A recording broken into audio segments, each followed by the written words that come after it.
Dans la partie 2 de cette vidéo, nous intéressons toujours au contrôle de la libération du glucose dans l'organisme avec notamment l'action du pancréas.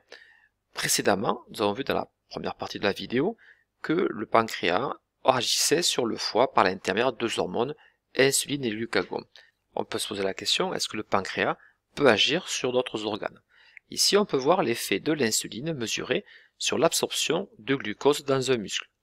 On a ici en ordonnée le flux de glucose entrant en pourcentage et en abscisse nous avons la quantité d'insuline qui est perfusée en unité arbitraire. Donc vous le voyez, comme progressivement on augmente la concentration en insuline qui va être perfusée au niveau de l'animal. Quand on a 100, ça veut dire qu'on a un flux de glucose entrant qui va être maximal. Déjà clairement on voit que plus en quelque sorte bien, on va augmenter la quantité d'insuline perfusée. Et puis on voit que le flux de glucose entrant va être important. De ceci, qu'est-ce qu'on peut en conclure? Eh bien, on peut en conclure que l'insuline va finalement agir aussi non seulement sur le foie, mais aussi sur le muscle, et favoriser l'entrée de glucose au niveau des cellules musculaires. Alors comment ceci est possible? Comment cette insuline peut agir au niveau du muscle? On peut faire l'hypothèse que puisque c'est une hormone, eh bien au niveau du muscle, il y a aussi au niveau des cellules musculaires des récepteurs susceptibles de pouvoir fixer l'insuline et donc modifier l'activité des cellules musculaires. Ici, dans l'expérience suivante, donc intitulée numéro 5, on a mis, vous le voyez, des couleurs, des couleurs fluorescentes pour pouvoir visualiser les structures. Alors clairement, c'est marqué juste ici, on voit qu'on va traiter, alors on a envoyé donc injecter ou non de l'insuline, et on a traité avec des anticorps fluorescents spécifiques. Vous avez dû voir en premier aspect et que notamment les anticorps avaient une spécificité, qui était capable de reconnaître spécifiquement certaines molécules.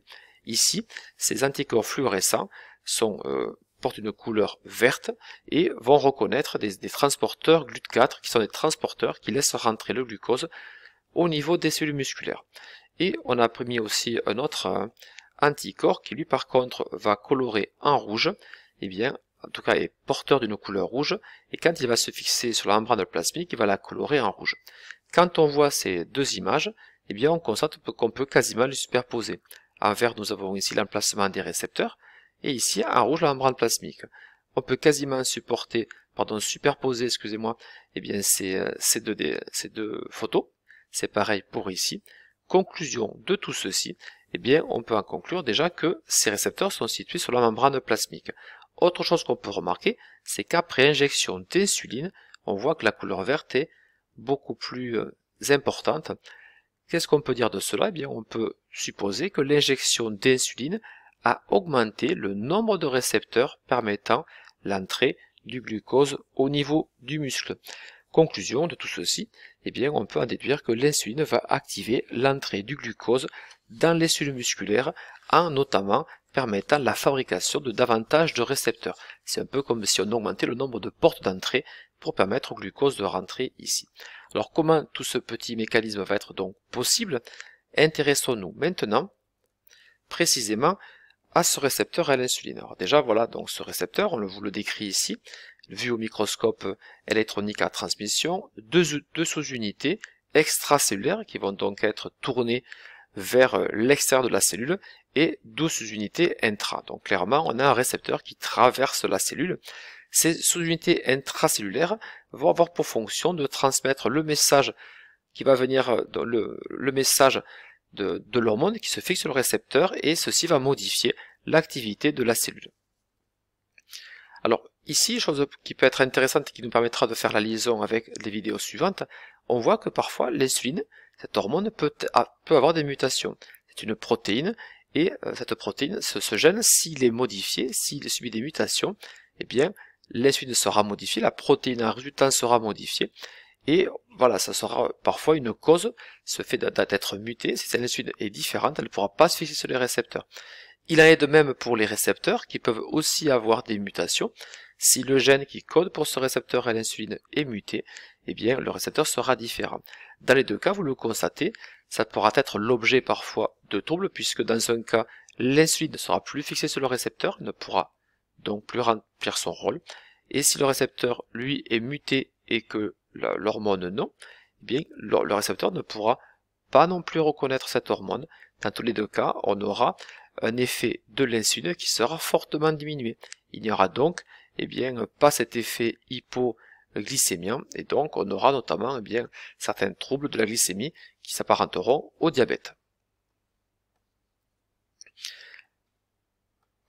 Les deux schémas que je vais vous proposer maintenant vont nous permettre de mieux comprendre au niveau cellulaire ce qui se passe sous l'effet des hormones.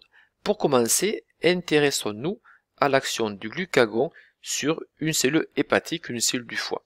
Ici, la membrane jaune symbolise donc la limite entre la cellule hépatique et l'extérieur. Que se passe-t-il quand le glucagon arrive? Le glucagon est symbolisé ici avec cette petite figure orange. Quand ce glucagon, hormone, je vous rappelle, hyperglycémiante, qui va donc avoir un effet, pour effet de faire remonter la glycémie en permettant la libération du glucose par la cellule du foie.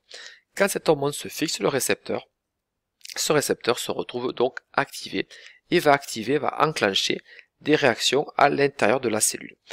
Ceci n'est pas à retenir. Ce qui est à retenir, c'est que dès qu'il s'est fixé, il va activer une enzyme. Cette enzyme, on l'a vu ensemble, cette enzyme qui est appelée 1 ici, la glycogène phosphorylase.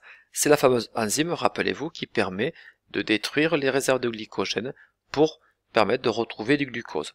Ici, vous avez le glycogène qui est symbolisé par une chaîne de glucose.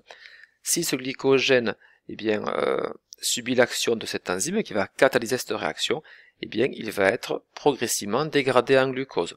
Ensuite, suite à d'autres réactions enzymatiques vont pouvoir se dérouler, et à la fin de tout ceci, le glucose est libéré dans le sang. On va donc bien avoir un effet hyperglycémien en permettant de faire remonter la glycémie. Une chose très importante qu'il faut préciser ici, c'est que le foie est le seul organe capable de stocker et de relarguer. Muscles ou tissus adipeux ne peuvent que stocker. Ils ne pourront pas relibérer le glucose. Cette relibération du glucose, elle est notamment permise par une enzyme qu'on appelle la glucose 6-phosphatase, et on ne la trouve qu'au niveau du foie, et c'est pour ça que le foie est le seul organe qui peut stocker et libérer du glucose. Maintenant, intéressons-nous à l'action de l'insuline sur une cellule hépatique, cellule du foie. Je vous rappelle que l'insuline, elle, contrairement au glucagon, est une hormone hypoglycémiante qui va donc faire baisser la glycémie. Voici l'insuline, vous l'avez dessinée ici, en tout cas schématisée en rouge. Quelle est son action au niveau de la cellule? Quand l'insuline se fixe sur ce récepteur, elle va avoir plusieurs actions. Tout d'abord, on l'a vu juste avant, il va y avoir une action sur transcription d'un gène qui code pour la glycogène synthase, une hormone que vous connaissez une enzyme que vous connaissez puisque c'est une enzyme qui va stimuler, permettre la production de réserves, donc le stockage du glucose. Donc transcription, traduction, petit souvenir de premier aspect, transcription, on passe du gène à l'ARN messager, et de l'ARN messager qui sort du noyau, il y aura une traduction à partir des ribosomes, et on obtient davantage d'enzymes qui vont permettre le stockage du glucose sous forme de glycogène. On a vu juste avant aussi que dans certains documents, on voyait qu'il y avait une stimulation, en tout cas une augmentation du nombre de récepteurs permettant l'entrée du glucose au niveau de cette cellule. Ici, on voit donc qu'il y a une stimulation des transporteurs du glucose, il y en aura davantage, et donc davantage de glucose pourra rentrer à l'intérieur de la cellule. Il y a aussi, vous le voyez, une action qui va être inhibitrice sur la glycogène phosphorylase. Cette enzyme, au contraire, on l'a vu précédemment, elle va être ralentie. Cette enzyme permet la dégradation du glycogène sous forme de glucose. Donc vous l'avez compris, si on veut retirer du glucose du sang, il faut le stocker, donc il y aura une stimulation du stockage du glucose sous forme de glycogène, et il faut empêcher que le glycogène soit détruit, il faut garder ce glycogène à l'intérieur. Il y aura donc une stimulation de la glycogénogénèse, la création de réserves de glycogène, et il y aura une diminution de la glycogénolyse. On va empêcher la destruction des réserves. Augmentation des réserves et on empêche leur destruction. Tout ceci donc va permettre de pouvoir retirer le glucose du sang et ainsi ça permet de caractériser l'action hypoglycémiante de l'insuline qui va permettre de pouvoir tout simplement baisser la glycémie. En résumé de tout ceci, par rapport à tout ce que l'on a vu, on a découvert que finalement, on s'est posé la question du contrôle et du contrôle du stockage de la libération de glucose dans le sang. On a vu que le pancréas agissait grâce à l'intermédiaire de deux hormones. L'insuline, qui va être sécrétée lorsque la glycémie va être supérieure à la normale, elle a un rôle hypoglycémiant, et le glucagon qui lui va être au contraire fabriqué quand la glycémie est inférieure à la normale. On parle de rôle hyperglycémiant, il faudra remonter la glycémie. Donc concrètement, l'effet hypoglycémiant de l'insuline, comment c'est possible que l'insuline fasse justement baisser la glycémie dans le sang? Eh bien l'insuline va permettre de stimuler l'entrée du glucose dans les cellules de l'organisme, va permettre de stimuler la glycogénogénèse, donc le stockage du glucose sous forme de glycogène. Ça va stimuler aussi, ça n'en a pas parlé, la lipogénogénèse, ça va permettre le stockage du glucose sous forme de matière adipeuse. Et enfin, on va aussi diminuer la destruction du glycogène au niveau des cellules du foie. On va inhiber en quelque sorte, empêcher la destruction des réserves. Si on s'intéresse maintenant au glucagon, eh bien le glucagon, lui, va avoir un effet hyperglycémiant. Comment peut-on l'expliquer? Eh bien, il va y avoir une stimulation de la glycogénolyse, il va y avoir une destruction des réserves de glycogène au niveau du foie, et il va y avoir aussi une inhibition de la glycogénogénèse, c'est-à-dire que les cellules ne pourront pas faire de réserve.